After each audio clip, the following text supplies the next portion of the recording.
Pues vamos a continuar, si les parece, porque ya es momento de darle la bienvenida y nos vamos a ir hasta Sonora, porque ahí se encuentra el maestro Guillermo Moreno Ríos, presidente de INCIDE, Asociación Civil, a quien le damos la más cordial bienvenida. ¿Cómo estás? Te saludamos desde Guadalajara. Muy buen día. Rini, muchísimas gracias, los saludo con afecto, felicidades Eric, en verdad muy contento de pertenecer a este gran proyecto y el éxito rotundo que has tenido, creo que es importante, estamos en resilientados como comentas. Muy bien, pues dando continuidad a la mesa que nos toca coordinar, la mesa del sector privado. Agradecemos a todos ustedes por acompañarnos en este importante congreso. Quiero agradecer a los panelistas, licenciada Cecilia Carrillo, al doctor José Armando Aguilar, al licenciado Arturo Díaz Monge, tres puntos de vista diversos por sus actividades, sus organizaciones, por el ámbito geográfico de sus competencias. Obviamente son tres visiones convergentes y por ellos fueron invitados a compartir sus experiencias. Mucho tenemos que aprender de todos ustedes. En un momento más, le pediré a mis compañeros del Consejo INCIDE los presenten como es debido a cada uno de ustedes. Antes que nada, quiero hacer unos comentarios, dar una pequeña introducción. Y es decir, pues que de acuerdo a RISE y el Pacto Mundial, el COVID no es un suceso que ha ocurrido por sorpresa, ya que se contaba con antecedentes y se había previsto la aparición de una pandemia como la amenaza que probablemente pondría en jaque a la humanidad, por el gran impacto de las repercusiones económicas, ambientales, sociales y de vidas humanas. No obstante, por su intensidad y expresión, el COVID es un hecho disruptivo que pone un freno de mano al acelerado viaje humano y rápidamente está cambiando la forma de comprender, ser, hacer y estar en el planeta. En definitiva, un escenario de incertidumbre que frente a la sostenibilidad de la vida como se conoce, debido a los impactos económicos, políticos, climáticos, ambientales, sociales y humanitarios. En este contexto, la estabilidad y lo previsible parecen ser cosa del pasado y haber sido reemplazados súbitamente por un entorno fluctuante e incierto. En esta actualidad, las empresas oscilan entre un escenario global que tiene dos caras, una donde expresa la diversidad de las oportunidades globales representadas por los nuevos mercados, las innovaciones tecnológicas, los marcos normativos y de financiamiento. En ese escenario es aprovechando por muchos para posicionar los negocios en el competitivo ámbito global. No obstante, en la otra cara se manifiestan factores de riesgos, caracterizados por multiamenazas internas y externas, así como altos niveles de exposición y fragilidad que demuestran la vulnerabilidad de sus entornos. La resiliencia constituye una condición necesaria para resistir y permanecer, así como prepararse para enfrentar situaciones adversas, como en este caso el COVID. El objetivo es mantenerse a pesar de ellas, con la capacidad de asumirlas desde una actitud proactiva y en procurar mejores aprendizajes para poder sobreponerse, como bien comentaba hace unos instantes Henry. Para enfrentar esta amenaza que no se parece a ninguna otra en la historia y que ha producido un desastre en progreso, porque a diferencia de los desastres ocasionados por las dinámicas naturales o tecnológicas sobre elementos vulnerables, no hay destrucción de la infraestructura física, ni de vías de transporte, ni de comunicación, ni activos empresariales, ni patrimonio cultural arquitectónico. Es decir, es una situación ubicable, no es una situación ubicable ni con un periodo de tiempo predecible de determinar. Lo que sí es evidente es el fuerte impacto en los sistemas de salud, donde los muertos, los contagiados se cuentan por miles y millones en el mundo. Se pone de relieve una crisis humanitaria que aún no tiene visos de acabar, agudizada por las previsiones respecto a la configuración de la peor recesión desde la Gran Depresión. En camino, la construcción de resiliencia es dinámico, conlleva energía, movimiento y cambio. Es incesante ir y venir y aprender lecciones en este trayecto. Expresa acciones de avance o de retroceso, lo contrario a lo estático. Denota también el fluir de la vida, el brotar, el palpitar de la naturaleza, tal como lo hace el agua. Y justo ese camino de la resiliencia se estructura por conducto de la gestión del riesgo, en todos sus ámbitos, de crisis, de desastres, ambiental, legal, empresarial. La gestión de riesgo, entendida como gestión de pérdidas potenciales, es un elemento movilizador hacia la medición anticipada de las pérdidas, hoy en día poco frecuente. El riesgo amenaza por vulnerabilidad sobre resiliencia, es una realidad cotidiana que debe ser analizada desde el pensamiento sistémico y no fragmentado. En este momento histórico, a raíz del impacto del COVID, ambas caras tienen una expresión en los diferentes negocios o empresas que dependen de las características que cada uno tenga en su organización y en los niveles de resiliencia que previamente se hubieran establecido en las mismas. Algunos negocios se encuentran paralizados, mientras que otros han encontrado en las condiciones actuales un escenario propicio para avanzar como organización, expandirse, replantear la manera de cómo se relacionan con sus proveedores, clientes y el entorno. El COVID es una oportunidad, es una gran oportunidad para hacer sinergia con todos los actores sociales para la creación de resiliencia, para hacer un trabajo conjunto con todos los que estamos circunscritos, de modo que el cambio se enfoca en el relacionamiento de la empresa con el contexto, de la dinámica económica y de la cadena de suministros. Bueno, de acuerdo con todo lo anterior y desde la comprensión de la forma de que las empresas se enfrentan el COVID y ustedes como panelistas tienen tres visiones totalmente divergentes, por así decirlo, por el ámbito de sus organizaciones, pero convergentes, comentamos de nueva cuenta, en la manera que han iniciado, que han establecido, que han sido resilientes para poder enfrentar esta pandemia desde su punto de vista empresarial. Les voy a dar lectura a cinco observaciones, comentarios y preguntas, mismas que van a estar incluidas en la participación en el orden de sus participaciones. Como número 1, las acciones proactivas del pasado dan sostenibilidad en el presente para proyectarse el futuro, para enfrentar la disrupción desde las etapas de absorción y respuesta, con acciones rápidas de defensa y contención, o de no ser así, recibir, afrontar, absorber de manera frontal el impacto de cualquier siniestro presentado.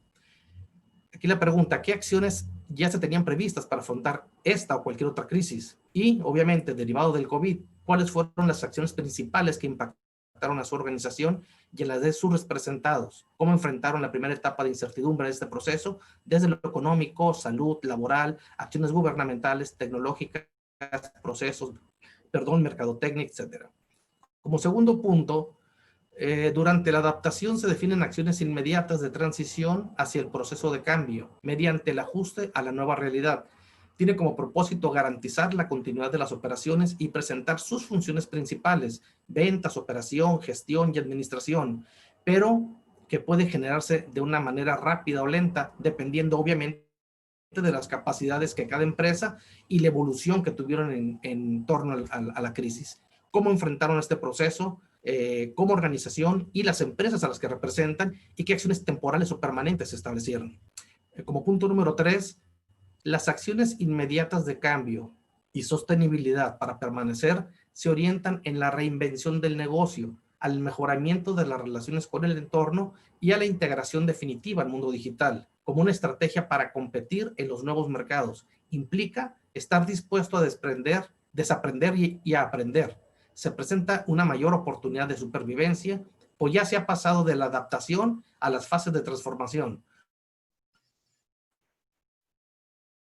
con el propósito de configurar unas relaciones de cambio y sostenibilidad para permanecer en el mercado, orientadas hacia el futuro cercano. Los ritmos de ejecución pueden ser lentos porque están supeditados a la incertidumbre y a los aprendizajes del entorno. ¿Cómo estamos preparados como sociedad, como empresa y como gobierno? ¿Hemos superado esta crisis interna? Es decir, ¿estamos preparados para enfrentar una segunda oleada? ¿Estamos verdaderamente reconstruidos? Y la pregunta clave, pues, en todo este foro, en todo este congreso, ¿hemos sido resilientes en este periodo de prueba que hemos tenido? Como punto número 4, principalmente efectos externos de afectaciones internas que se hace presente, como la importancia de las organizaciones gremiales como catalizadores reales de las decisiones gubernamentales y políticas públicas, cómo participamos activamente su organización en los temas de salud, desarrollo económico, impuestos, incentivos, derecho laboral, en las decisiones que toma el gobierno y que afecta a todos los mexicanos, y obviamente en los estados, y obviamente en los municipios. ¿Cuál es el verdadero rol que su organización está asumiendo? Y 5, la relación laboral, no solo en el sentido estricto de la relación obrero-patronal, cómo es la relación con los empleados en el contexto familiar, que hoy por hoy afecta de manera considerable. Cómo es el nivel de concientización y ejemplo que el trabajador se lleva a casa de cada uno de sus directivos y mandos medios en referencia a los impactos psicosociales de convivencia y de cuidados de salud en la intimidad familiar. Esos son prácticamente los puntos. Le di lectura de manera rápida. Sin embargo, los tres ponentes ya contaban con esta información para poder hacer su presentación como es debido. Antes de cederle la palabra a cada uno de ellos, le pediré a tres miembros destacados de este consejo técnico consultivo de INCIDE y que pertenecen a Amprogeri, de diversas áreas del desarrollo gremial y profesional. Y les voy a pedir en primera instancia al licenciado Karim Oviedo. Es recién electo, y felicitamos, Karim, recién electo consejero nacional de la Asociación Mexicana de Profesionales Inmobiliarios a nivel nacional, AMPI, que presente, por favor, a Arturo Díaz Monge. Te cedo la palabra, Karim. Gracias, Guillermo. Gracias. Primero que nada, felicitar a todos los organizadores por este magnífico evento, por esta actividad que nos pone a todos justamente a repensar, replantear y analizar el tema de la resiliencia. Y tengo el honor de presentar al licenciado Arturo Díaz Monge, el cual me da mucho gusto presentar. Él es actualmente presidente de Hermosillo, ¿Cómo Vamos?, en Sonora, México. Él ha sido o fue fundador y director general de Intercel, empresa dedicada al desarrollo de software. Actualmente es presidente de Hermosillo, ¿Cómo Vamos?, presidente de Cumbre Sonora y vicepresidente del Consejo Nacional Financiera en Sonora. Fue presidente de la Unión Social de Empresarios Mexicanos de Hermosillo, presidente de generación del programa de alta dirección AD2 del IPADE en Hermosillo, y también vicepresidente del Banco de Alimentos de Hermosillo. Arturo, como siempre, un gusto saludarte y pues tratar temas de resiliencia y también aprovechar para felicitarte por el excelente trabajo en Hermosillo, ¿Cómo Vamos? Muchas gracias, Karim. Pues muchísimas gracias a don Eric, a Memo, por el honor de invitarnos a participar en este importante evento, en este gran congreso que se está realizando sobre este tema tan relevante hoy en día, pues, en la vida de nuestras comunidades, en la vida de nuestras ciudades.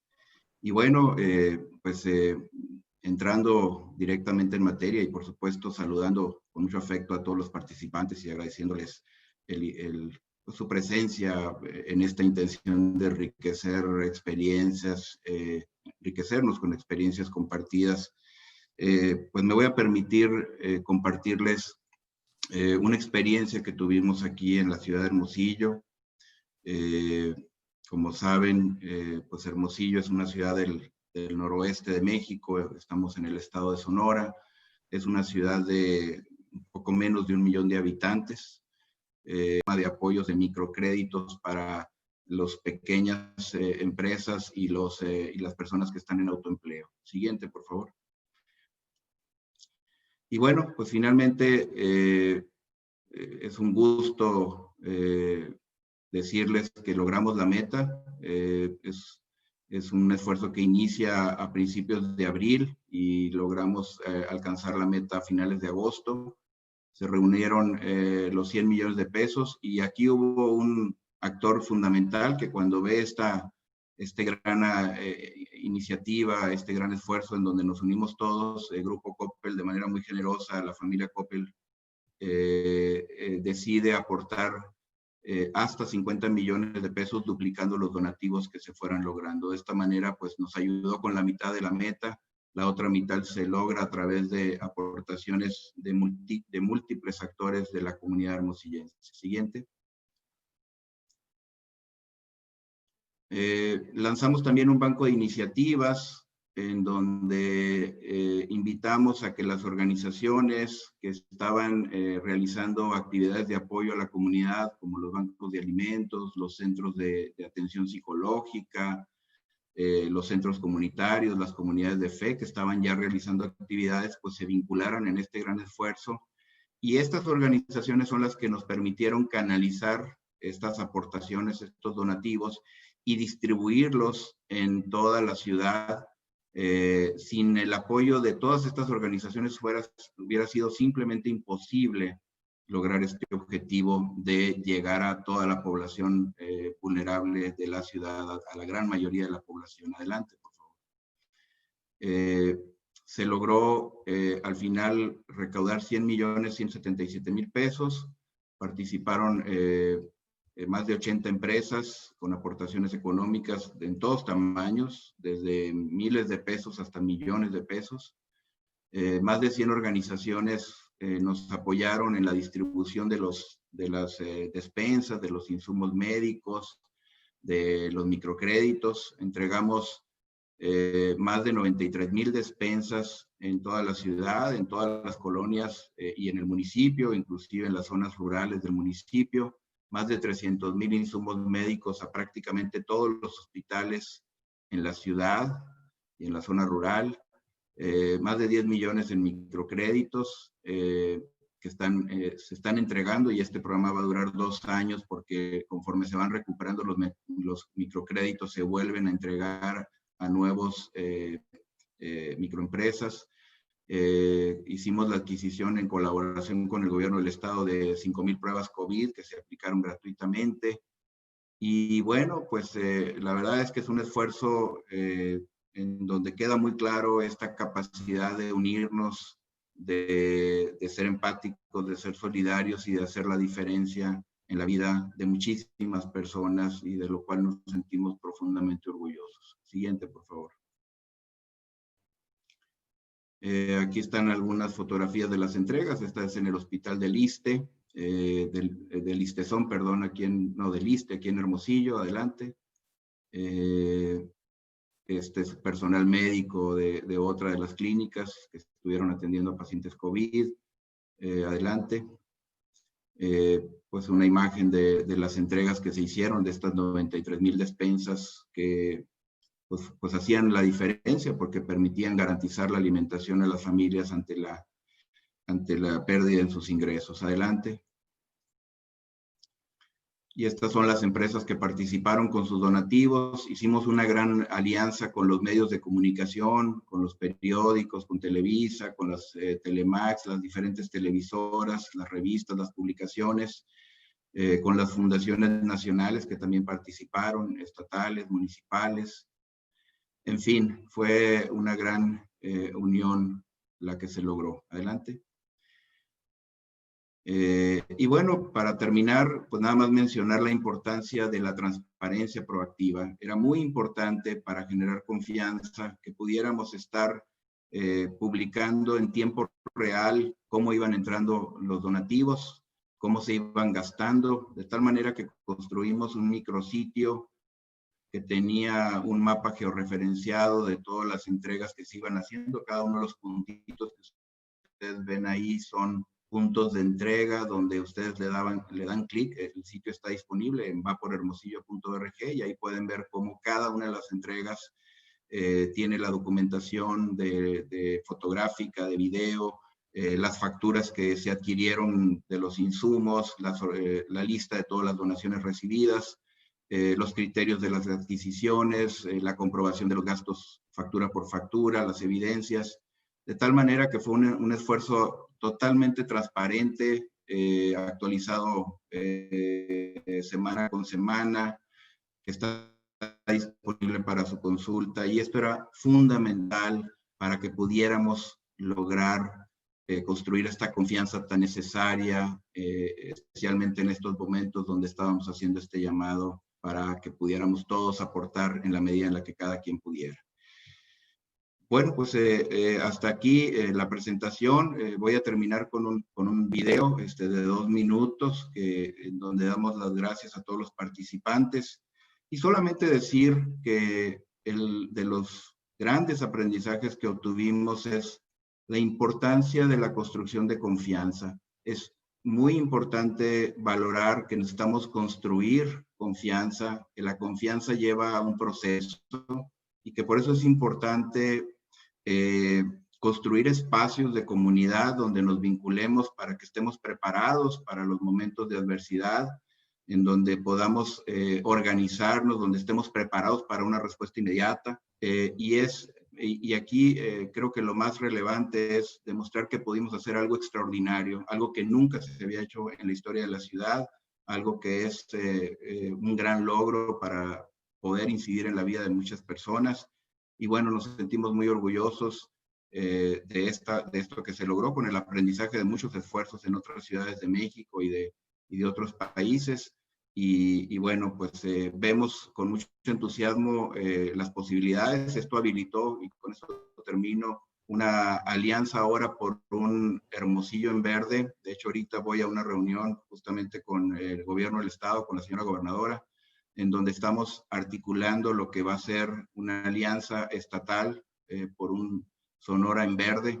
Queremos unirnos todos en el estado, no nada más en Hermosillo, para aspirar a que nuestro estado logre el nivel de verde. En este momento estamos en semáforo naranja, pero justamente esta experiencia nos anima, nos da la confianza y nos da la certeza que podemos articularnos, sociedad civil, empresariado y gobierno, en propósitos comunes y hacer la gran diferencia en la vida de nuestros hermanos. Muchas gracias, hasta ahí mi exposición, y les dejo el video, no sé si lo pueden reproducir para cerrar mi presentación, y a la orden. Muchísimas gracias. Hemos pasado por tiempos difíciles. El mundo nos arrojó un reto a todos. Es por eso que hicimos un llamado a todos los ciudadanos para ayudar a nuestra ciudad a pasar por esto. La meta era ambiciosa, el reto único. Juntos dijimos, va por Hermosillo. ¿Y cómo vamos, Hermosillo? Al 100. Con la ayuda de más de 80 empresas y más de 100 organizaciones y cientos de ciudadanos, estuvimos a la altura de este reto. Apoyamos a nuestros héroes con más de 20 millones de pesos en insumos hospitalarios. Pudimos contribuir a la innovación médica. Ayudamos a miles de familias hermosillenses que durante este tiempo se han visto en apuros. Apoyamos a organizaciones de sociedad civil para que pudieran seguir realizando su noble labor. No ha sido fácil, pero juntos podremos salir adelante.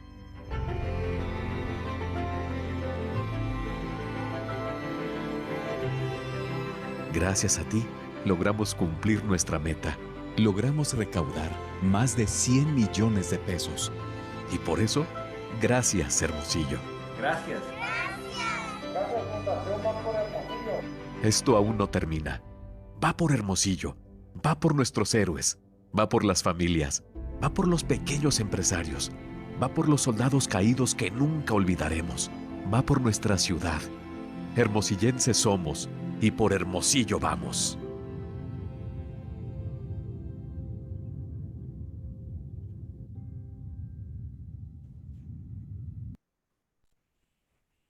Muchísimas gracias, Arturo. La verdad que te felicito. Nos quedamos con gran parte de tu presentación. Aquí te están aplaudiendo. La verdad que nos quedamos con gran parte de tu participación. Si analizamos lo que es la fórmula del riesgo, y el riesgo es igual a peligro por vulnerabilidad entre las capacidades, y entendiendo capacidades como la resiliencia, yo creo que la resiliencia que tenían ustedes y esa capacidad que tenían de organización y esa construcción de confianza muy clara que mencionaste fue lo que hizo posible que el peligro que se nos presentó, que fue el tema COVID, lograran ustedes articularse de manera inmediata para poder hacer frente. Creo que es muy importante este comentario que mencionas, la construcción de confianza, cómo fue lo que hizo posible que trabajaran todos los organismos, que trabajara la sociedad civil, que trabajara el gobierno juntos en este pues, gran proyecto de Va por Hermosillo. Te deseamos el mayor de los éxitos, sobre todo ahorita a la reunión a la que vas. Obviamente vamos por un Hermosillo verde, y obviamente ojalá sea un Sonora verde y obviamente sea un país verde. Yo creo que esta gran iniciativa que has estado liderando desde lo local puede ser un ejemplo a nivel nacional y que se replique en otros estados, en otras organizaciones y por qué no en otros países. Muchas felicidades, Arturo. Muchas gracias a ustedes, un gusto, a la orden. Continuamos con las presentaciones. Le voy a pedir a Rodrigo Peñaporchas, él es miembro también del Consejo Técnico de INCIDE. Por favor, me ayude presentando al doctor José Armando Aguilar. Comento, Rodrigo es expresidente nacional de la Federación de de colegios de evaluación. Muchísimas gracias, Rodrigo, por haber aceptado, al igual que Karim y al igual que Graciela, aceptado la presentación de los ponentes. Te cedo la palabra, Rodrigo, adelante. Gracias, Guillermo. Al contrario, muchas gracias por la oportunidad de ser testigo de este gran evento del primer Congreso de Resiliencia online y que nos muestra situaciones muy importantes como lo que acabamos de ver ahorita de voz de Arturo Díaz, con que tuvimos la oportunidad de participar en ese proceso que ya comentó, y por supuesto nos sumamos por un Sonora Verde. Y pues a continuación tengo el gran honor de presentar a una persona que dentro de este sector de lo que es la seguridad y protección civil, pues es alguien que trae una historia muy importante y que representa, en este momento es el presidente de la Comisión de Seguridad, Higiene y Protección Civil de Coparmex, Ciudad de México. Es consultor líder en Keisuko, bioseguridad, seguridad industrial, seguridad salud, protección civil, continuidad del negocio y manejo de crisis. Hablo nada más ni nada menos que del doctor José Armando Aguilar Irata, que el doctor Aguilar Irata es catedrático, profesor en la licenciatura de Manejo de Riesgo y Protección Civil en la Universidad Autónoma de México. Ha sido conferencista en temas de bioseguridad, seguridad y salud ocupacional, de protección civil, manejo de emergencias, crisis, continuidad del negocio en el Overseas Security Advisory Council de la Embajada de Estados Unidos, de la UNAM, en la Universidad Iberoamericana, en la Universidad de Anáhuac, en el Instituto Politécnico Nacional y en múltiples foros donde ha participado. También el doctor desarrolló un plan de preparación y continuidad del negocio en casos de pandemia por virus aerógenos para los laboratorios GlaxoSmithKline, Roche y Birmex, entre otros. Tiene una gran experiencia en manejo de conflictos y crisis, donde en parte este punto en la Universidad Iberoamericana, en la continuidad de negocios, desarrollando residencia en las empresas en la Universidad Iberoamericana, manejo de crisis en el Instituto Tecnológico Autónomo de México, certificado en gestión de crisis y desastres masivos en el Galilee College en Israel. Tiene un diploma del curso superior de Dirección y Gestión de la Seguridad Integral del Instituto de Prevención, Salud y Medio Ambiente de la Fundación Manfred de España, Gestión Estratégica de Riesgos de la Universidad Pontificia, comillas, de Madrid, de España, y es auditor de sistemas de administración de la continuidad del negocio ICO. A continuación, le damos la palabra y vamos a disfrutar de los grandes aportes que el doctor José Armando Aguilar Irata tendrá para nosotros. Adelante, doctor. Muchas gracias. Nadie queda más impresionado que yo cuando lees ese currículum, hasta parece que sí sé. Te agradezco mucho, Rodrigo, la presentación. Agradezco mucho la posibilidad de estar con ustedes el día de hoy para platicar un poco acerca de resiliencia.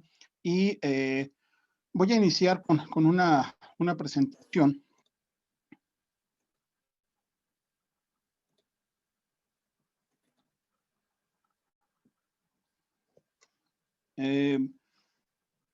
Me encantaría, antes que otra cosa, darles un punto de vista. El especialista en resiliencia por antonomasia se llama empresario. ¿Por qué sostengo esto? Porque el empresario siempre va a necesitar que su empresa funcione y gane dinero para poder sobrevivir y obviamente dar bien común, generar bien común a través del sueldo de sus empleados y del pago de los impuestos y de los servicios o productos que genera para la sociedad.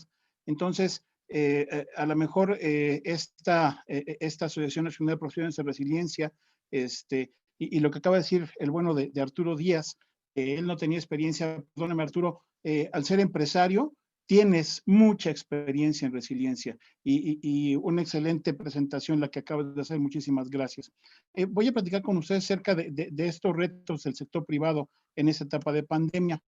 Y me gustaría empezar con un comercial, no es tanto para que se afilien, pero el que guste, o sea, sería maravilloso, que es la Coparmex. La Coparmex es la Confederación Patronal de la República Mexicana y somos un sindicato patronal. Esto es muy importante porque no somos una cámara.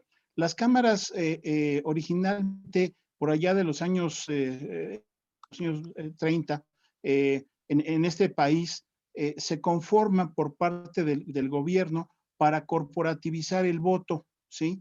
Las cámaras son una iniciativa del gobierno de ese entonces, para mantener control sobre el sector empresarial. La Coparmex nace en 1929, ya tenemos 91 años, en respuesta a esa ley de cámaras.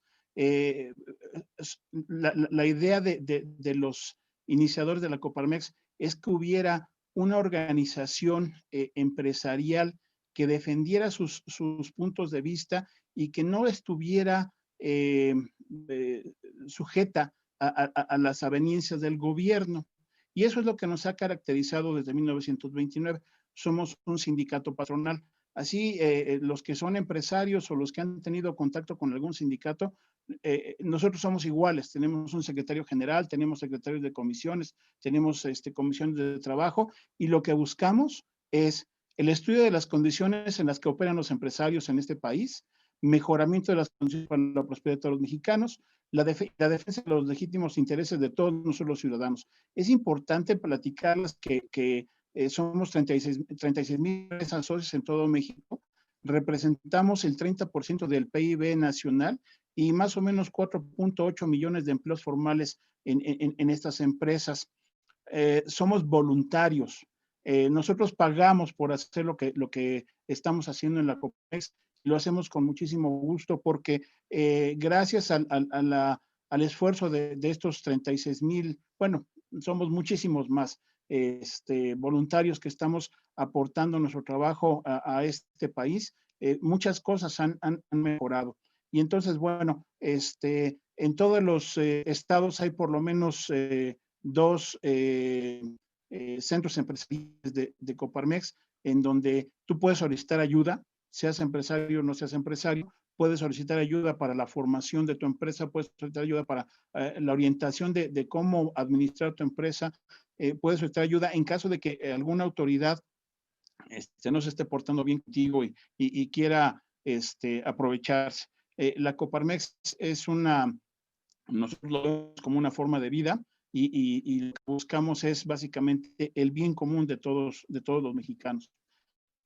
Me gustaría entonces platicar acerca de las acciones proactivas del pasado. Se escucha raro, proactivo regularmente implica el presente o el futuro, ¿sí? Pero mira, vamos a empezar diciendo que la Coparmex es parte del CONOCER, el Consejo Nacional de Certificación. Este Consejo Nacional de Certificación que nace allá a finales de los años 90, principios de este siglo, que tiene como función el certificar de manera oficial a través de la Secretaría de Educación Pública y en ese entonces de la Secretaría del Trabajo, la capacidad de una persona de hacer cosas. Esto inicialmente se piensa para las ocupaciones que no tienen estudios universitarios y buscando que el trabajador lo que lograra fuera un certificado de habilidades laborales que le permitiera demostrarle a cualquier posible patrón que él sabía hacer las cosas. Esto es importante porque en el transcurso de la plática les voy a ir apuntalando. Ya también, más o menos hace unos 30 años nace la Comisión Nacional de Seguridad y Higiene de Coparmex y por ahí del principio de esta década se obliga a los bancos a contar con un plan de continuidad del negocio.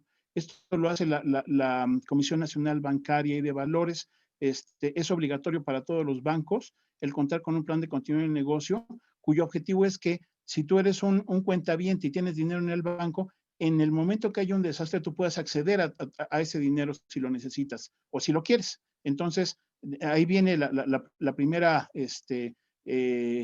acción muy específica por parte del gobierno y la sociedad en función de la continuidad del negocio y la resiliencia.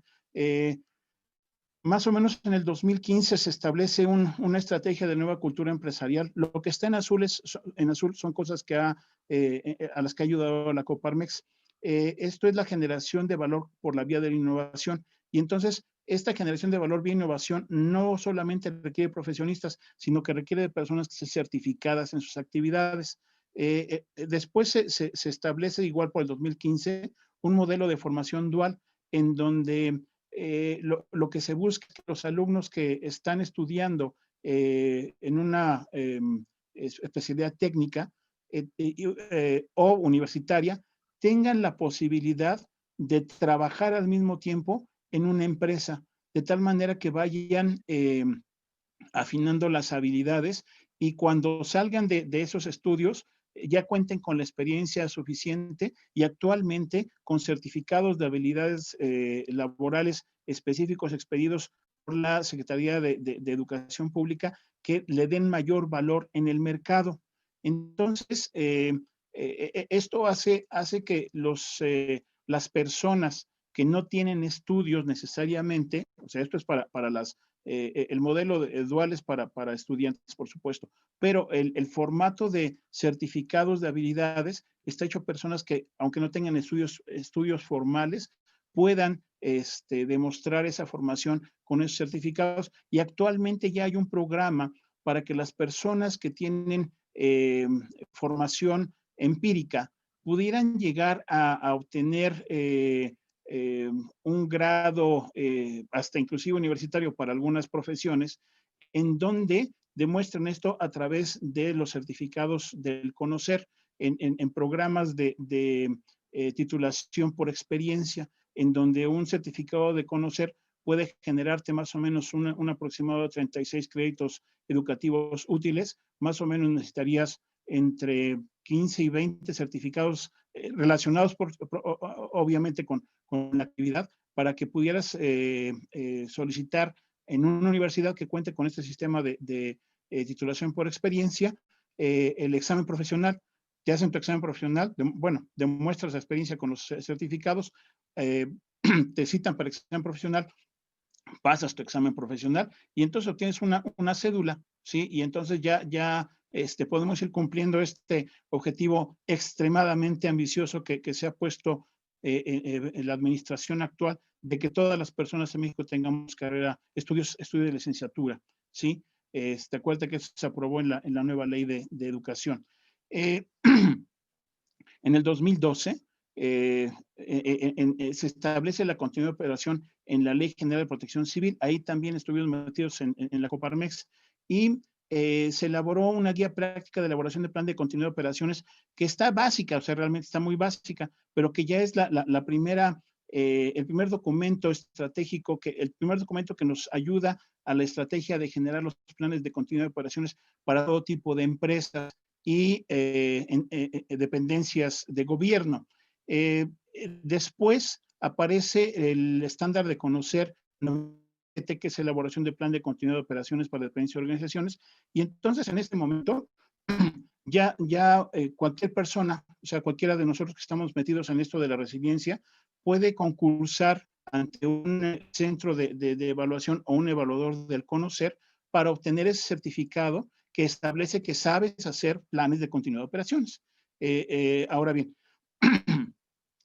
por ahí del 2005, durante el sexenio del señor Fox, tuvo la excelentísima decisión de nombrar al doctor Julio Frenk, honorabilísimo caballero, excelentísimo médico y un sabio de todo esto, para la salud. En ese momento se desarrolló el primer plan de pandemia por virus de síndrome respiratorio. Ahí le pongo que estuvo involucrada la Coparmex porque estuvo tu servidor amigo metido por ahí. Y en la Ciudad de México nace la comisión que presido actualmente, no la presidía en ese entonces, más o menos en 1997. Actualmente, la Secretaría de Gestión Integral de Riesgos y Protección Civil de la Ciudad de México integra la gestión integral de riesgos y la continuidad de operación y la certificación de habilidades en la ley local. Actualmente las personas que nos dedicamos a hacer protección civil, más bien a hacer gestión integral de riesgos en la Ciudad de México, tenemos la obligación de certificarnos, por ejemplo, en el estándar 907, de tal manera que demostremos que sabemos hacer o sabemos elaborar y desarrollar un plan de continuidad, y actualmente se cambió el formato del trámite que era anterior para obtener una autorización del programa de protección civil a una plataforma electrónica. En esa plataforma electrónica subes la información del programa interno de protección civil y un plan de mitigación. O sea, subes un análisis de riesgos, un análisis de impacto al negocio, un plan de mitigación, un plan de contingencia y el plan de continuidad propiamente dicho, y todo eso tienes que estarlo supervisando, desarrollando, realizando y reportando a la Secretaría de Gestión Integral de Riesgos cada 4 meses, esto durante un periodo de 2 años mínimo. Eso es lo que dice la ley. Entonces, son cuestiones que entraron en operación en junio del 2000, no, en junio entra la nueva ley, pero los términos de referencia salen por ahí de septiembre, y la plataforma inicia sus actividades en octubre. Entonces nos agarró con los dedos en la puerta toda esta cuestión de la pandemia. También como estas acciones proactivas del pasado, los terceros acreditados en Ciudad de México deben tomar un curso de gestión integral de riesgos y protección civil, y como te decía, demostrar capacidad, habilidad vía conocer o a través del sistema de profesionalización basado en estándares de competencia. Actualmente, los programas internos de protección civil en Ciudad de México son muy parecidos a un plan de continuidad del negocio, ¿sí? Yo diría que son prácticamente lo mismo, pero no se hace tanto énfasis en la parte del el plan de continuidad de tecnología de la información. En eso están un poquito básicos, demasiado tal vez, y es algo que es un punto de mejora importante. Pero ya estamos haciendo planes de continuidad de operación para todo tipo de empresas en la Ciudad de México de mandatoria. Y yo creo que esta situación que estamos viviendo es un reto a la adaptabilidad. Resiliencia y adaptabilidad son palabras que se podrían hacer como una forma de sinonimia, ¿sí? Para que tengas resiliencia tienes que ser capaz de adaptarte al entorno. Y entonces, tenemos una desafortunada disquisición a partir de marzo de este año entre la salud contra la economía, ¿sí? En donde nos dicen, por un lado, hay que parar los negocios, hay que parar todo, hay que guardarnos todos por cuestiones de salud, pero ya de por sí veníamos con un problema grave de disminución en las cifras económicas en este país desde el año pasado, cosa que pues prácticamente terminamos con un decrecimiento el año pasado, y entonces échale entonces que tuvimos que parar completamente la economía de este país en el mes de marzo.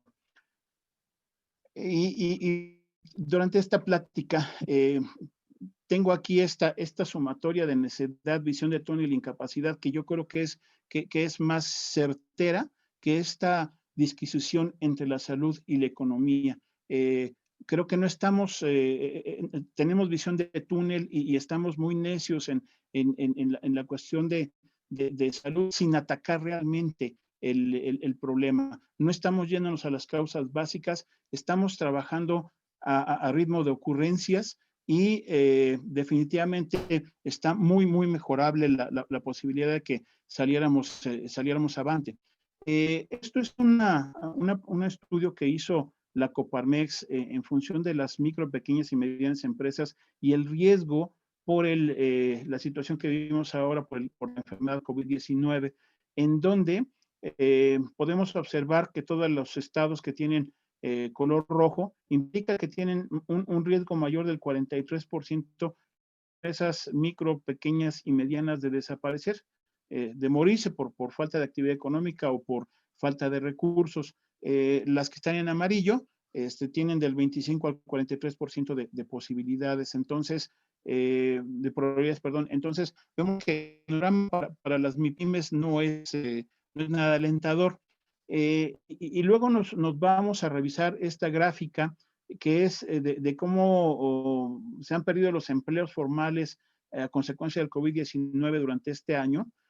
Observamos aquí en el mes de marzo que se pierden los primeros 130,000, después en abril 500,000, después en mayo 344, en junio se abre la operación y de todos modos se pierden empleos hasta el mes de julio, y en agosto inicia una recuperación de empleos. Estos empleos son formales, recuerda, tienen todas las prestaciones de ley, tienen seguro social, tienen aguinaldo, tienen un sueldo que paga ISR, etcétera, etcétera, ¿no? Entonces, son empleos de alta calidad, no por el monto del dinero que reciba el empleado, sino porque aquí en México tenemos básicamente dos tipos de empleo: el de alta calidad, que es con prestaciones, y el de baja calidad, que es sin prestaciones y sujeto a la volatilidad que puede tener la actividad informal. Entonces, bueno, tenemos cerca de 710,000 empleos por recuperar para este año. Y mira, algo que es bien desafortunado observar, que tiene que ver no solamente con el COVID, sino tiene que ver con toda la dinámica económica que trae este país desde el año pasado. Tenemos una caída para el segundo semestre de este año de casi el 20% en la actividad económica, ¿sí? Para el tercer trimestre de este año, tenemos menos del 8.6 de actividad. Esto es inclusive peor que en el año 95, que fue el famoso error de diciembre que me tocó vivir, y la pandemia del 2009. En la pandemia del 2009, el impacto fue del 7.7%. La Coparmex ha propuesto algunas soluciones al gobierno federal y a los gobiernos locales para ayudar a las empresas. El primero es un salario solidario, en donde a los empleados que menos de 3 mínimos, si mal no me acuerdo, puedo equivocarme en el dato, se le va a pagar el sueldo completo, ¿sí? De 1 a 3 salarios se le paga el sueldo completo, de 4 a 9, pero el sueldo completo se le va a pagar en función de que el gobierno ponga el 50% del salario y el 50% en función de lo que ponga el patrón. Para el que gana de 4 a 9 salarios mínimos, más o menos se divide el salario en 3 partes: 33% la paga el gobierno, 33% la paga el patrón y 33% la paga el empleado. O sea, va a recibir el 66.6% de su sueldo regular. Y para empleados que ganan arriba de los 15 salarios mínimos, el empleado va a estar ganando, va a estar sacando más o menos como el 50% en función de que el gobierno ponga 17% y el empleador ponga 33%. Pero aquí la parte importante es que conserva las prestaciones, conserva el seguro social, conserva el Infonavit, y estas son prestaciones que le van a ayudar al empleado en caso de que tenga enfermedad en su persona o en su familia, y por supuesto que sigue generando ahorro para el retiro y para una posible casa habitación, que a lo mejor algunos dirán, bueno, pues ¿para qué me quiero ahorrar para el retiro si me puedo morir en cualquier momento? Pues sí, pero si no te mueres vas a necesitarlo, ¿sí? Lo mejor es mantenernos prevenidos.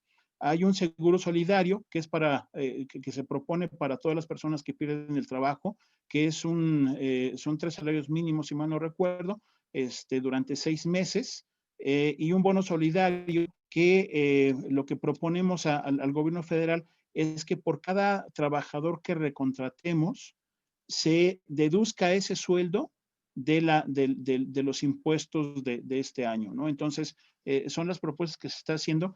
A final de cuentas, es dirigir de otra forma el dinero que se está gastando en este país en este momento. También hay propuestas de medio y largo plazo, que es desarrollar un programa de depresión acelerada. Tú sabes como empresario que en este momento para depreciar cualquier cosa, cualquier maquinaria, equipo que tengas, llevas tiempo, hasta 5 años inclusive. Aquí la idea es que inviertas y puedas depreciar eso de inmediato, y eso ayudaría a que hubiera una aceleración de la economía, ¿sí? Incentivar proyectos de infraestructura energética de largo plazo, promoviendo los de energía renovable, esos que no le gustan al presidente, bueno, esos son los que estamos proponiendo que se apoyen, ¿no? Y implementar un consejo fiscal independiente para que este consejo fiscal formado por la iniciativa privada del gobierno, lo que haría sería vigilar lo que está proponiendo Hacienda, o la forma en que trabaja Hacienda. Dentro de las preguntas venía si estamos preparados para la siguiente ola. Esta imagen es de la ola Kanagawa, es un grabado japonés muy antiguo, y un poquito demuestra dónde estamos ahorita.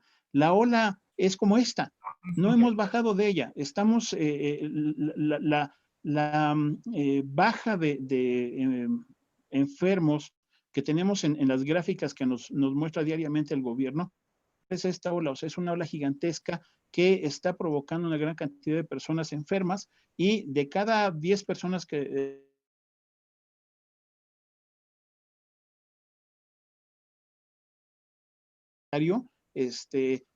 para este mes de diciembre seguramente llegaremos al 0.1% de la población total de nuestro país en muertes.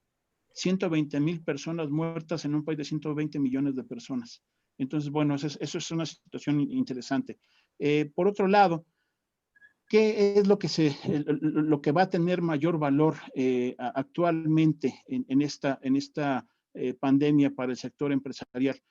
Nosotros pensamos que son los soft skills para la adaptabilidad del negocio, en donde el empleado tenga la capacidad de autoadministrarse. En este momento tenemos que pensar que las empresas que están trabajando en la modalidad de distancia, trabajo a distancia, el teletrabajo, no tienen solamente una oficina, tienen tantas oficinas como empleados tengan en sus empresas. Eso quiere decir que tienes que preocuparte por, si tienes 70 empleados, por 70 lugares de trabajo diferentes. En cada uno de esos lugares diferentes deberías de contar con medidas de seguridad mínimas, porque al final de cuentas, el trabajador, la persona que está trabajando para tu empresa, cualquier cosa que le pase en el horario de trabajo es responsabilidad de la empresa. ¿Por qué? Porque es un accidente de trabajo. Ergo, dos cosas importantísimas para los empresarios. Tenemos que ser más organizados, y los horarios de trabajo deben de ser los mismos que teníamos cuando tenían que ir las personas a los edificios corporativos, a los edificios de oficina. Debemos ser muy disciplinados, porque si nosotros tenemos un accidente en cualquier hora, es un accidente que vamos a pagar al Seguro Social el próximo febrero, porque es un accidente laboral, y eso nos puede impactar fuertísimo en el pago de primas. Disculpe, nos quedan ya 2 minutos para cerrar la presentación. Vale, esto de pensar fuera de la caja, ¿sí? Aquí tengo este ejercicio, cómo 2 más 2 es igual a un pez, como 3 igual a un 8, y cómo 7 más 7 es igual a un ángulo. Bueno, bien fácil. Esto es pensar fuera de la caja, y son las habilidades que se van a necesitar ahora que estamos en esta situación. Las soluciones están allá afuera, solo hay que encontrarlas. De hecho, ya tenemos desarrolladas varias soluciones para varios tipos de empresa. La cosa es que necesitaríamos que el gobierno apoyara que esas soluciones fueran implementadas en las empresas. No solamente dar dinero para pagar sueldos y salarios, sino para implementar las soluciones. Termino con: nadie hace planes para fallar, pero el que no planea falla. Muchísimas gracias por su atención y quedo sujeto a sus preguntas.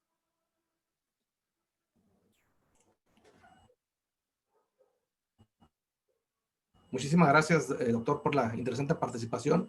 Nos quedamos principalmente con el trabajo que hace Coparmex durante todo ese tiempo, y que ha sido parte de esa construcción de la que hablamos, esa construcción de resiliencia que ha permitido en el tema de continuidad de operaciones, el aparejamiento con los estudiantes, el fortalecimiento de las capacidades educativas y la preparación que tienen que tener los empresarios, pues, para poder estar pensando primeramente en una continuidad de operaciones desde la transparencia financiera del riesgo, como lo plantearon originalmente, y que ahorita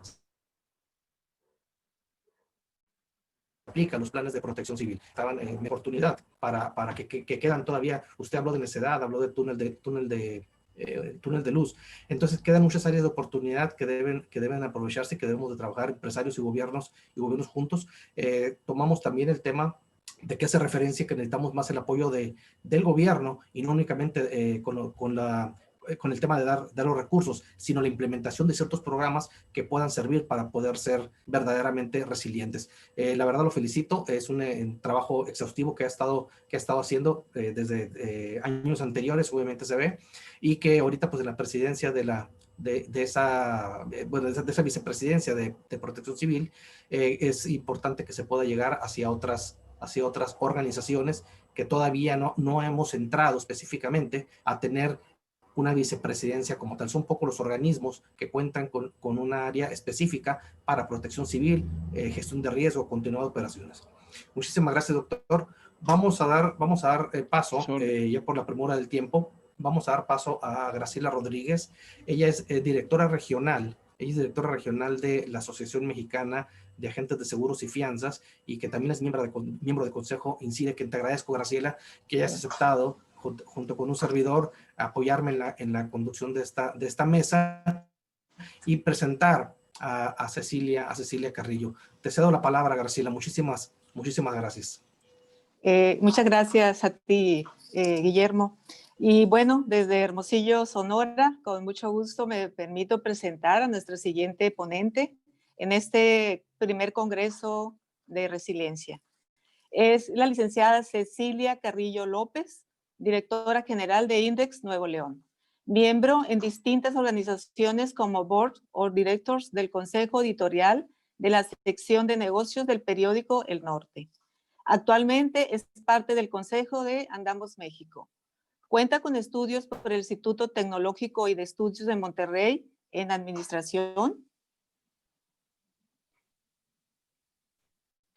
de Negocios.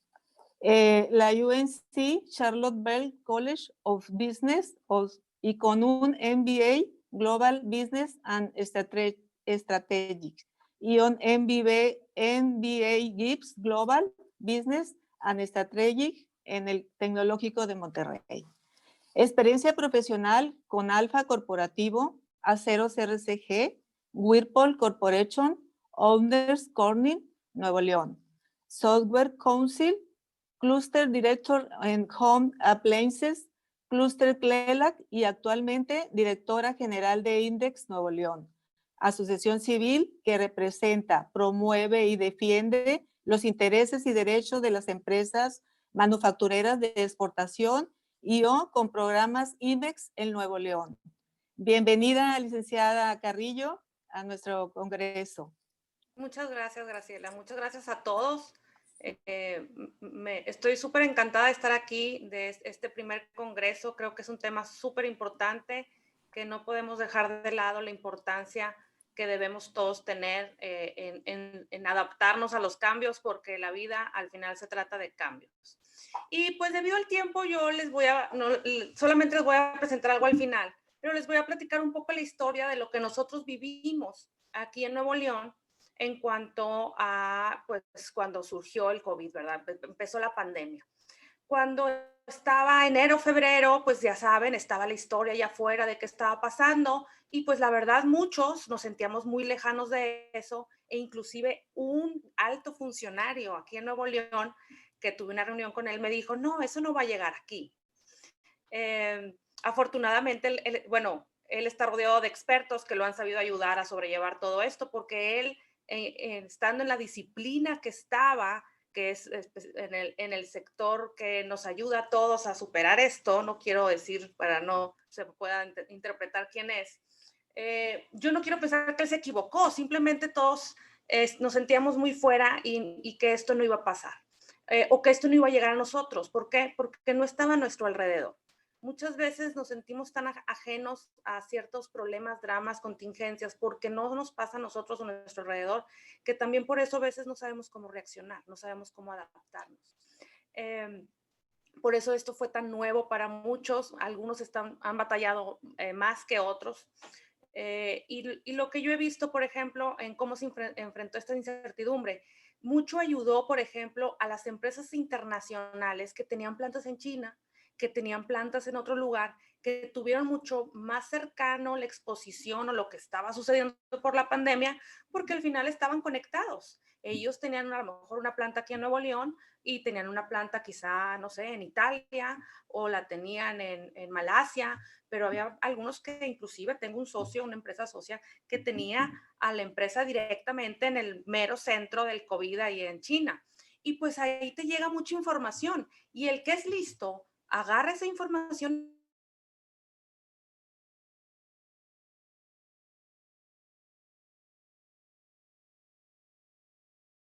las que supieron escuchar a sus pares, las que supieron pedir ayuda, los que tuvieron un poquito más no que fueran incrédulos, sino le daban la credibilidad y confianza de lo que estaban experimentando los otros. Entonces, ellos fueron los que se fueron adaptando a lo que iba pasando y sobre todo a ir preparándose. Eso fue la clave por lo cual algunas empresas supieron superar o no sufrieron tanto como otras en esta contingencia, que fue ver qué está haciendo el vecino, pues para ver cómo te vas a preparar tú. Por ejemplo, una de las empresas internacionales que están con nosotros en Index, lo primero que hizo fue cancelar viajes. Todos los viajes de todos sus funcionarios a todas partes, regrésense. Y eso fue en febrero. Eso fue en febrero, cuando todavía aquí no llegaba a México, pero una planta aquí en Nuevo León, ellos, antes de que saliera la Secretaría de Salud estatal o federal a decir algo, ellos regresaron a todos sus empleados que estaban fuera de viaje y les dijeron, no puede salir a menos que sea una urgencia y tiene que estar autorizado por el CEO de la empresa, el más alto funcionario a nivel corporativo. Ellos ya estaban viendo qué estaba pasando, se estaban preparando. Además, ¿qué sucedía? Tienen políticas para en caso de alguna contingencia, cómo reaccionar. Yo he visto empresas que están muy preparadas y tienen procesos o políticas de qué hacer, por ejemplo, en caso de que llegue un francotirador afuera de la empresa. Entonces, pues eso también te da sentido de que pues son empresas que están preparadas para cuando llegue una emergencia. Y ya vemos quiénes, pues ni siquiera sabemos qué hacer cuando se descompone la impresora, ¿verdad? Entonces también eso te habla un poquito de quién está mejor preparado y quién no. Tiene que ver con qué tan segura está la empresa de lo que está haciendo, de reconocer cuáles son los valores dentro de la empresa. La mayoría de los que se reaccionaron bien, o si no es que todos, ellos tenían bien claro que el primer valor de la empresa es su capital humano. Y lo primero que tenían que hacer era cuidar su seguridad. Entonces, eso fue lo más importante que los hizo reaccionar, que los hizo tomar medidas antes que muchos, que no dudaron en reaccionar. Aquí el problema fue que no sabían qué medidas tomar, porque como esto era tan nuevo, pues no sabían cómo adaptarse. Todo esto fue avanzando y cada uno de ellos pues fue adaptándose, tomando medidas, tomando consejos de cómo poder afrontar esto. Yo represento una asociación que es la Asociación de Maquiladoras y Manufactureras de Exportación, que son las empresas con programa IMEX en México. Aquí en Nuevo León somos si no mal recuerdo, el segundo lugar en número de empresas con programa IMEX, maquiladoras, como todo el mundo las conoce. Y la mayoría, no todas, son empresas muy grandes. Son empresas internacionales que tienen procesos, políticas y muchos de ellos plantas en otras partes del mundo. No todos, pero la gran mayoría. Y pues esas empresas están muy acostumbradas a seguir los lineamientos y regulaciones que pone cada país, que pone cada estado, que pone cada municipio. En donde estén, se adaptan a las circunstancias. Pero para ellos fue un poquito de shock el estar aquí en México cuando, por ejemplo, el gobierno federal decide hacer una emergencia sanitaria, que es diferente a la contingencia sanitaria, que es algo nuevo que sacaron, y ahí como ya no estaba en el marco de la ley de cuánto tenían que pagar y cuánto tiempo, pues se descontrolan y voltean a verse uno a otro y le hablan a sus abogados y me hablaban a mí. ¿Qué vamos a hacer? ¿Qué pasa después de esto? Y la sorpresa más grande para ellos fue que habiendo un marco regulatorio en Estados Unidos y muchos otros países que indican qué hacer en caso de emergencias y sobre todo qué industrias son esenciales, pues aquí en México no estaba eso. Aquí en México no sabíamos quién era esencial o no. Aquí en México, el gobierno federal, a través de la Secretaría de Salud, en conjunto, se supone, con la Secretaría de Economía, dijeron quiénes eran esenciales y quién no. Y eso fue para muchos, pues, un gran inconveniente porque sus industrias en específico en su país de procedencia o su cliente en otro país era esencial y aquí en México no. Y eso pasó mucho con la industria automotriz. La industria automotriz y de construcción no fue declarada esencial en un inicio. Entonces ellos estuvieron parados por muchos meses sin poder operar. Sí tenían clientes, sí tenían pedidos, pero no podían operar. ¿Qué haces ahí? Mandas a todos a su casa. ¿Les pago o no les pago? Y empieza una serie de debate dentro de la empresa, se empiezan a asesorar con abogados, nos hablan nosotros para saber qué hacer.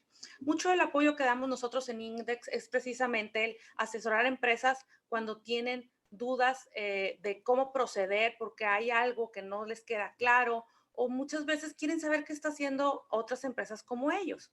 Nosotros los vinculamos con entidades gubernamentales para que les aclaren ciertas cosas. Hacemos ahora con la pandemia pues muchos webinars, conferencias virtuales para que les puedan explicar pues qué es un vulnerable, quién sí se tiene que ir a su casa, quién no, aclarar dudas y también los vinculamos entre ellos mismos porque lo hermoso al menos de mi industria es que se comparten mejores prácticas, se ayudan mutuamente. Entonces eso también ha ayudado a que se superara más rápido, al menos en esta industria de la pandemia, porque si ellos compartían lo que habían aprendido, no solamente aquí en México o en Nuevo León, sino lo que habían visto en el exterior, lo que habían visto en sus plantas que estaban fuera. La incertidumbre es muy poderosa y si no tienes claras tus prioridades, es más difícil tomar decisiones cuando tienes poca información. Y nosotros, pues, lo que ayudamos es a fortalecer esos canales de comunicación con las autoridades para que pudieran sentarse a resolver dudas, también para que las autoridades los escucharan. Muchas veces, la verdad, pues no tuvimos el éxito esperado, pero era muy importante para nosotros que tuvieran ese diálogo de exponer su caso. A través de Index mandamos muchísimas cartas de empresas que pedían, ser esenciales. Bueno, primero pedían que les dijeran si eran esenciales o no. La segunda carta era que les explicaban la importancia de su ramo y les pedían que los declararan esenciales. Algunos tuvieron éxito, otros no. Al final se hizo, todo se arregló, yo creo, o muchas cosas a nivel internacional, porque ya a nivel individual pues son casos por casos. Les digo, yo creo que lo más difícil para la industria fue el saber si eran esenciales o no, qué hacer, y si no tienen un marco de referencia, alguien que les explicara o alguien que tuviera una experiencia, pues no sabían exactamente qué estaban enfrentando. Nuestra industria, yo me siento confiada de decir que el 99% de mis socios están acostumbrados a seguir la ley, quieren seguir la ley, pero no por eso dejan de negociar. Ellos se apegan a un marco regulatorio, pero buscan cómo hablar a todos los niveles de ver cómo pueden pues, seguir operando o pueden hacer ciertos cambios para, pues al final lo que busca una empresa es eso, su actividad de negocio para poder generar un ingreso, si no serían una ONG o serían una fundación, pero las empresas están ahí para ganar dinero y lo que ellos buscan es pues crear algún producto o servicio para al final entregarlo a sus clientes. Las empresas que tuvieron mejor éxito, su número uno fue su capital humano, cuidar a su personal, pero el número dos fue cuidar a sus clientes y al final pues el cliente les estaba pidiendo que les entregaran, ¿verdad? Su producto. También la industria estuvo muy preocupada en dar donativos, se dieron cerca de 3 millones de pesos en donativos a diferentes instituciones, al DIF, a la Secretaría de Salud, al IMSS, en material médico para poder ayudar durante esta pandemia, se entregaron despensas, se hicieron muchas cosas de manera agrupada, pero también de manera individual. En Index hicimos muchísimo cabildeo con las autoridades en temas de los lineamientos de seguridad. Inclusive hay empresas de aquí de Nuevo León que compartieron sus videos de las medidas de seguridad e higiene que estaban siguiendo para el COVID, que las expusieron en la rueda de prensa de López-Gatell una tarde, el director del IMSS. O sea, estaban haciendo tan buen trabajo que compartieron eso y los pusieron como ejemplo para muchos. También seguimos trabajando, por ejemplo, en el permiso COVID, que tenemos ciertas ciertas inconformidades de cómo se está otorgando y sobre todo pues que se busca que sea más eficiente. Trabajamos mucho también para buscar una incapacidad para los vulnerables, que aun cuando se ha hecho un poquito más, se ha empequeñecido el grupo porque ahora ya es más claro quién es vulnerable y quién no, pues la empresa es quien sigue pagando el 100% del sueldo y lo que estamos buscando es, a través del Senado ahora, que se pueda dar una licencia de maternidad, como se da cuando tienes un bebé, que te pagan tu salario y te vas a tu casa. Buscamos lo mismo para las personas vulnerables que están trabajando desde casa o que no están trabajando, depende de su puesto. Algo que hizo Index que yo creo que fue de lo más importante y revolucionario, que estuvo a cargo del ingeniero Gerardo Vázquez, que él está en Sonora precisamente, es un dashboard, que así le llamaron, un tablero, donde ponían los indicadores día a día, todos los días de lo que estaba pasando, que era información que daban a las empresas para que pudieran tomar sus decisiones. Yo creo que ese dashboard que se emitía antes, una vez, todos los días después de la conferencia de López-Gatell, ahora se hace una vez a la semana porque ya estamos todos un poquito más acostumbrados, o ya sabemos qué esperar, pero eso fue totalmente revolucionario y de gran ayuda para las empresas. Yo creo que mucho de la clave es el informarse, el estar actualizado, el colaborar, porque no tenemos todos siempre la verdad, o toda la certeza, sino tenemos que buscar ayuda y buscar mejores prácticas cuando están fuera. Alguien habló, por ejemplo, hace unos minutos sobre la confianza, y yo creo que es muy importante para que el grupo de trabajo que esté con nosotros siga las indicaciones que nosotros les recomendamos, pues que haya un nivel de confianza, ¿verdad? Que haya un respeto, que ese liderazgo que se ejerza no sea solamente de dar órdenes o indicaciones, sino que en verdad que sea a través de la preocupación del otro y de darle el ejemplo de cómo debe ser. Yo creo que eso es muy importante en cualquier tipo de organización. En las familias pasa, yo veo a las organizaciones, a las empresas como una familia. Hay familias muy grandes, hay familias chiquitas, hay familias disfuncionales, hay familias de todo tipo. Lo mismo pasa en las organizaciones. Y las organizaciones están formadas por individuos que deciden cómo comportarse y que toman decisiones. Y esas decisiones a veces afectan a todo el grupo o a veces solamente afecta de manera individual. Pues siendo la 1:08, nada más quiero terminar. Les podría platicar muchísimas cosas, pero déjenme nada más proyectarles lo último que tengo aquí, que les hice muy rápido lo que, al ver que todo el mundo tenía presentación, dije yo también, y me puse a hacer la mía para enseñárselas. No sé si ahí la ven, yo espero que sí. Les puse las características que yo vi de las empresas que mejor enfrentaron la pandemia. Y esto es, en mi experiencia, en mi perspectiva, en Index Nuevo León.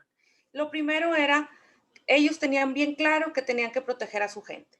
Y sobre todo, como son empresas que están muy acostumbradas a cuidar la seguridad, cero accidentes, que no haya ningún tipo de riesgo, pues por eso lo tenían bien claro y no había problema al tomar las decisiones. ¿Les dolía? Claro que sí, mandar a su casa a mucha gente que no van a trabajar y como quiera pagar la nómina, pues eso va a costar, y sobre todo que ya no se va a producir y no va a haber, no vas a poder entregar a tus clientes, los puedes perder el negocio. Hubo quien perdió negocios, pero tenían bien claro eso y lo hicieron y tomaron la decisión.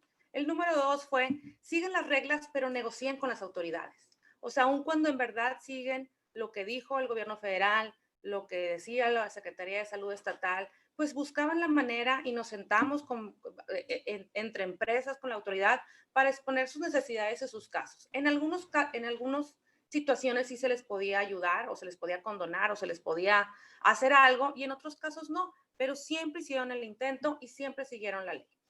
El tercero es que buscaron ayuda, o sea, se asesoraron con nosotros, asociaciones, yo Index, o a lo mejor Coparmex, o a lo mejor Canaco, o a lo mejor, no sé, o cualquier otra asociación, o alguien de confianza, o un abogado, y colaboraron con otros. Yo creo que es bien importante el buscar ayuda, el tener amigos, el tener colegas, que es para saber qué están pasando. Es bien importante, sobre todo en puestos de liderazgo, estar bien conectado y cuidar esas relaciones.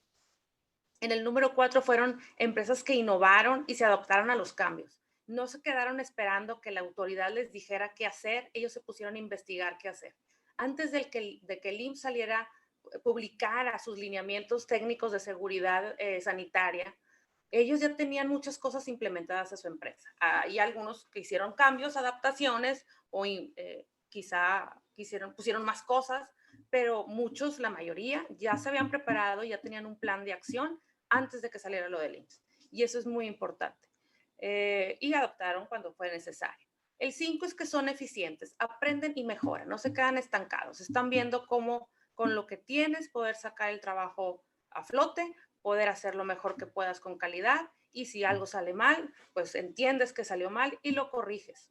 El número 6 es que no olvidan su misión, y esto está abocado a el cliente. Una empresa tiene clientes y tienen que cumplir con sus clientes. Entonces, no son el número 1 en la lista, pero nunca se olvidaron de sus clientes. Siempre fue su preocupación entregar el material que tenían que hacer en el tiempo y en la calidad deseada.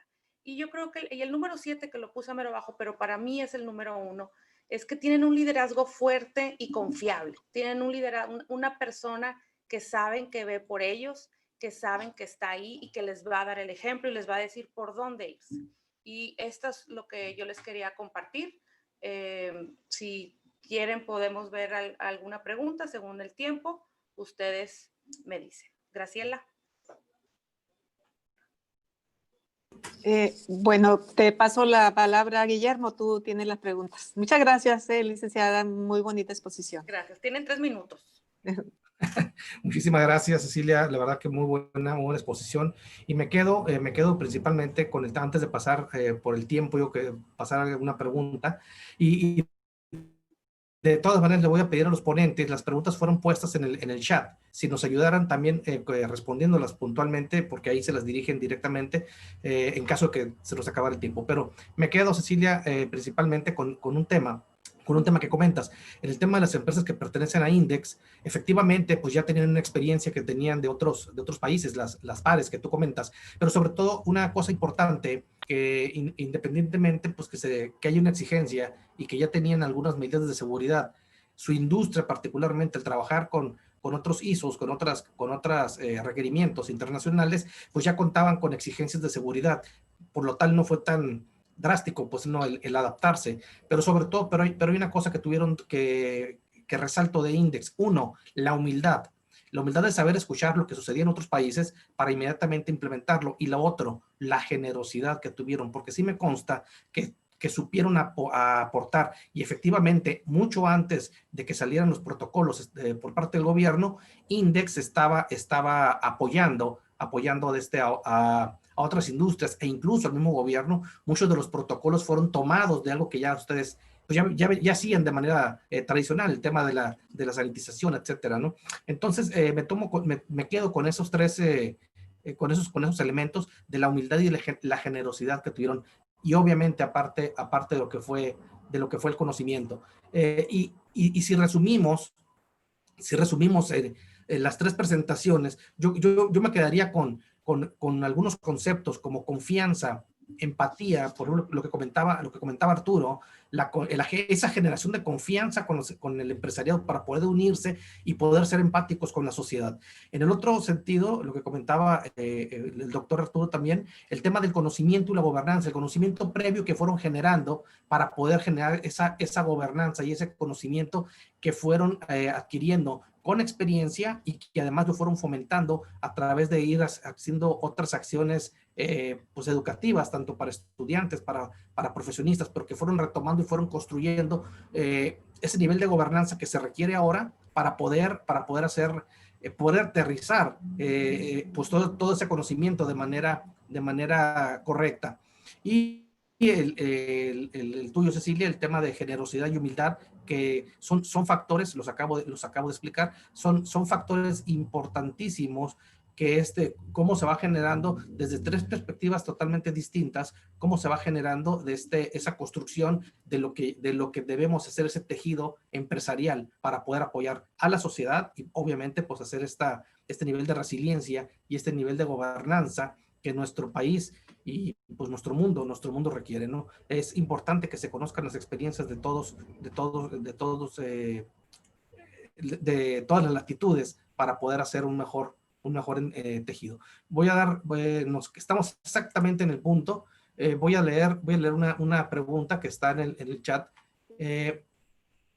Y preguntan, dice Arturo Cárdenas, el empresario, más que actuar con resiliencia para generar dinero, es resiliencia para generar riqueza real, que es mucho más que generar dinero. El dinerismo queda rebasado por la misión del emprendedor, que genera una entidad de encuentro, un sistema que integra y vincula, un enfoque y antropología comunional y supera el interés y el dinerismo y llega a ser de la empresa y el empresario una riqueza común territorial de un bien común. No era comentario más que pregunta. David Almores pregunta, ¿sabe de qué manera se logra la confidencialidad de la información en la Secretaría? ¿O en esa información se proporcionada por las empresas en términos de continuidad de operaciones? Esta pregunta va dirigida para ti, doctor. Yo creo que te pido por favor que la respondas de manera breve. De hecho, la continuidad de operación, el plan de continuidad de operación no está solicitado detallada, simplemente son estrategias. Ok. Y la Secretaría tiene todo su sistema de confidencialidad. Muchísimas gracias, doctor. Y de otra pregunta, Marisabel Rocha dice, ¿existen actualmente ya universidades que tengan la modalidad de titulación por experiencias? ¿Y cuáles serían algunas de ellas, por ejemplo? Regularmente son las tecnológicas, las universidades tecnológicas que tienen ese sistema. Y otra pregunta, fue muy popular, doctor. Otra pregunta dice, este tipo de cooperación, tanto internacional como nacional, los recursos se administran bajo un criterio de prioridad, lo están estándar. Como ejemplo de que bajo un criterio o prioridad lo están estandarizando. Como un ejemplo, con la herramienta de la administración del sistema de comando de incidentes. Pero abajo comenta, corrijo, planes de continuidad de negocios. Yo creo que aquí está un poquito confusa la pregunta. Bueno, son todas las preguntas que hicieron en el panel. Yo les agradezco infinitamente esta participación, este encuentro pues más que de ideas, un encuentro de experiencias, los tres con una visión totalmente distinta de cómo el sector empresarial enfrenta desde el pasado, desde el futuro y obviamente desde el presente, cómo supieron reaccionar de manera inmediata, tomando las herramientas que tenían a su alcance, pero sobre todo resalto el tema del conocimiento, el tema de la humildad que Index comentaba, y el tema obviamente de la generación de confianza que deben de tener. Si no tenemos ese nivel de confianza va a ser muy difícil, y Cecilia lo mencionaste muy claro, si no tenemos ese nivel de confianza como autoridades, como líderes, como empresarios, pues es lo que nuestros empleados van a ver y se van a llevar posteriormente a sus casas. Bueno, con eso nos quedamos, la gran responsabilidad que como empresarios, como organizaciones y líderes tenemos ante la sociedad, que creemos que no nos ven, y claro que somos ejemplo con nuestras acciones diarias. Y bueno, los invitamos a que seamos resilientes. Muchísimas gracias a los tres ponentes, muchísimas gracias a quienes me ayudaron en la conducción, Graciela Rodríguez, Karina Oviedo y Rodrigo Peña Porches, también de ICIDE. Te cedo la palabra, Trini. Muchísimas gracias. Así es, maestro Guillermo. Muchísimas gracias a usted por esta participación. Vamos a continuar precisamente con nuestra conferencia magistral, que es lo que a continuación vamos a escuchar, no sin antes recordarle a cada una de las personas que nos acompañan que por cada uno de los eventos se estarán compartiendo los enlaces, las ligas, para obtener los certificados de asistencia a este congreso. Así que hay que estar pendiente de cada uno de estos enlaces. Muy bien, maestro Guillermo, muchísimas gracias. Ha sido un gusto saludarle de nueva cuenta. Muchísimas gracias a ti.